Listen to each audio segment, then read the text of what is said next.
ბათუმის სასპორტო სკოლაში წლის განმავლობაში მიღწეული წარმატებისთვის სპორტსმენები, მწვრთნელები და გუნდები დააჯილდოვეს. საუკეთესოების სპორტის 22 სახეობაში დააჯილდოვეს, ისინი სპეციალურმა კომისიამ გამოავლინა.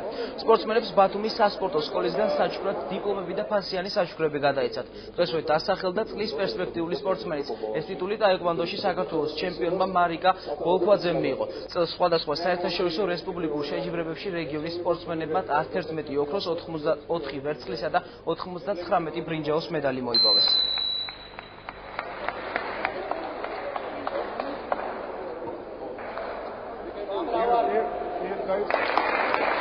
ძალიან გახარებული ვარ ჩემი წარმატებებით. შევეცდები რომ მომავალში უფრო უკეთ გამოვიდე. ეს არის ერთ-ერთი წამახალისებელი, რომ სასწავლო წლის ბოლოს აღნიშნული სპორტსმენები დავაჯილდოვოთ და მივცეთ სტიმული მათ სამომავლოდ, რომ კიდევ უკეთეს შედეგები მიიღონ.